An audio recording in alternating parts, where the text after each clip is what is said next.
Imagine you're a chef with a complex dish to prepare. You wouldn't just throw ingredients together randomly. You'd follow a recipe, a step-by-step guide to achieve the desired result.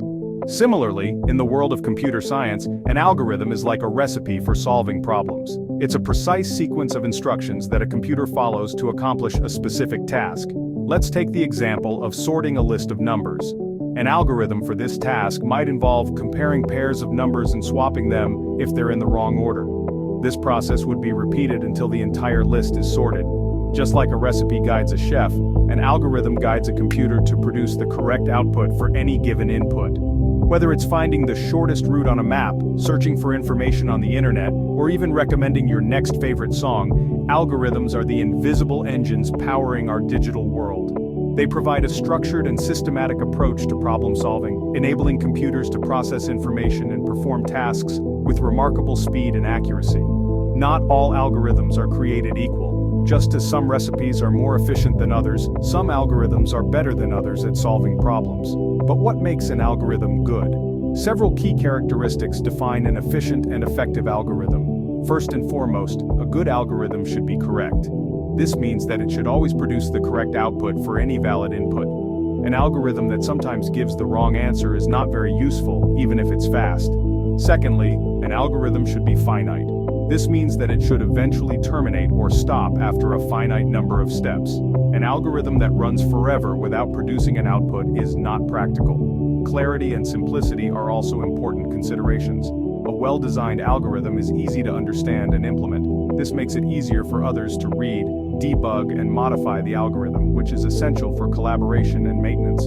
Finally, efficiency is a crucial aspect of algorithm design.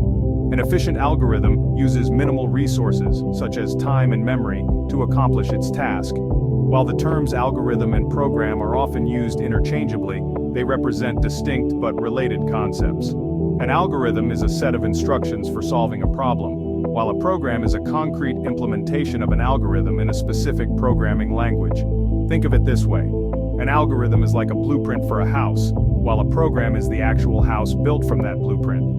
The blueprint outlines the design and structure, while the house is the tangible realization of that design. Similarly, an algorithm describes the steps involved in solving a problem, while a program translates those steps into code that a computer can execute. A program can implement one or more algorithms, and the same algorithm can be implemented in different programming languages. For instance, a sorting algorithm can be implemented in Python, Java, C++, or any other language. The choice of language depends on factors such as the specific requirements of the application, the programmer's familiarity with the language, and the available resources.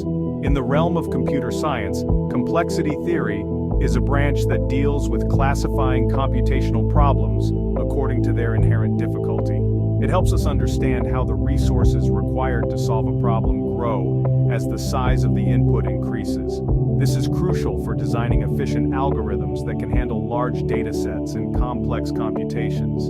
Imagine you're searching for a specific book in a library.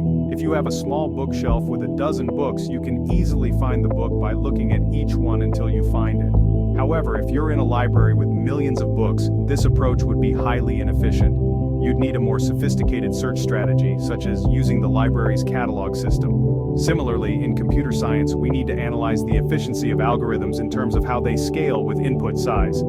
This is where complexity analysis comes in. It allows us to quantify the resources required by an algorithm, such as the amount of time it takes to run or the amount of memory it uses, and express this as a function of the input size. To calculate time complexity, we follow a few simple steps. First, break the algorithm into individual operations.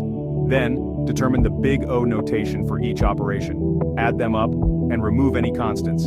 Finally, identify the highest order term. That's your time complexity.